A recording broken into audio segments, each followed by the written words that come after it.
The whirlwinds of revolt will continue to shake the foundations of our nation until the bright day of justice emerges.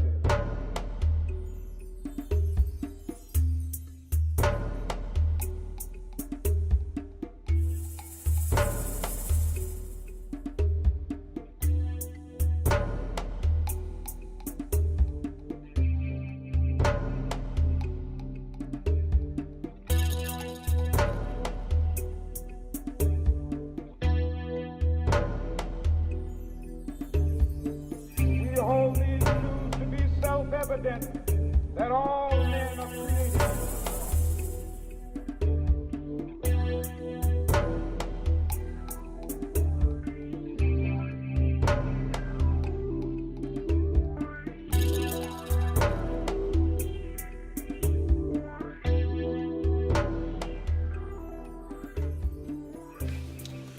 Du XVIe au XIXe siècle, des résistants noirs n'ont cessé de mener la lutte contre les déportations et l'esclavage planifiés par le colonialisme. Sur les bateaux négriers, nombreuses furent les révoltes. Fuyant les plantations, les nègres marrons prenaient le maquis et se regroupaient en sociétés solidaires, quilombo, palenques, pour se libérer de la servitude imposée par les colonisateurs. Cette résistance donna naissance à la première république noire du monde, la République d'Haïti, qui joua un rôle majeur dans le processus qui déboucha sur l'abolition par les Européens de la traite négrière et de l'esclavage.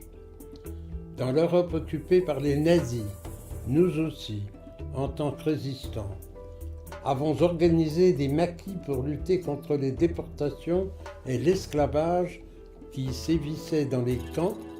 Nous aussi avons lutté contre des méthodes qualifiées par Aimé Césaire de procédés colonialistes dont ne relevaient jusqu'ici que les Arabes d'Algérie, les Koulis de l'Inde et les nègres d'Afrique.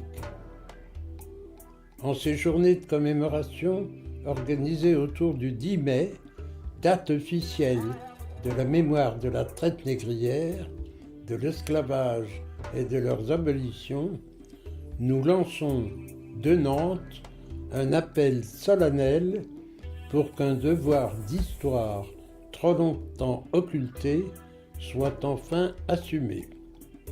Nous, résistants, demandons que les États inscrivent au programme scolaire l'étude de la résistance noire aux déportations et à l'esclavage planifiée par le colonialisme, au même titre qu'est enseignée la résistance européenne aux déportations et à l'esclavage planifiée par le nazisme.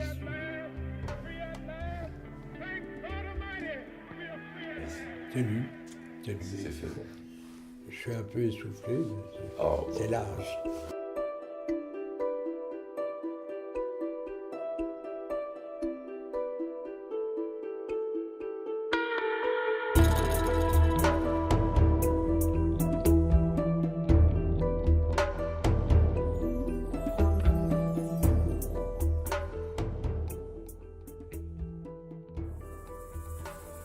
Dans l'Europe occupée par les nazis, nous aussi, en tant que résistants, avons organisé des maquis pour lutter contre les déportations et l'esclavage qui sévissait dans les camps.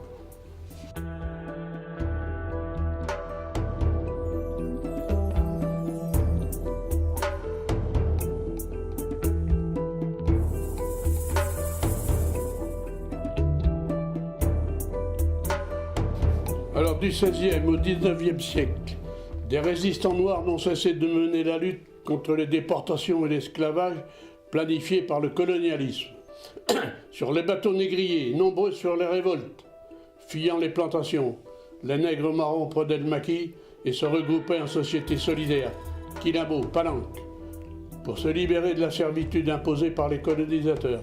Cette résistance donna naissance à la première république noire du monde, la République d'Haïti joue un rôle majeur dans le processus qui déboucha sur l'abolition par les Européens de la traite négrière et de l'esclavage. Dans l'Europe occupée par les nazis, nous aussi, en tant que résistants, avons organisé des maquis pour lutter contre les déportations et l'esclavage qui sévissait dans les camps.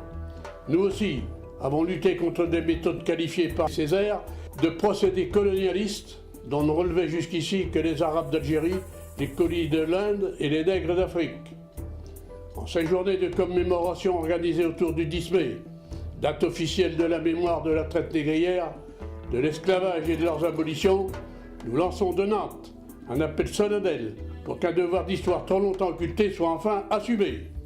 Nous, résistants, demandons que les États inscrivent au programme scolaire l'étude de la résistance noire aux déportations et à l'esclavage planifié par le colonialisme, au même titre qu'est enseignée la résistance européenne aux déportations et à l'esclavage planifié par le nazisme.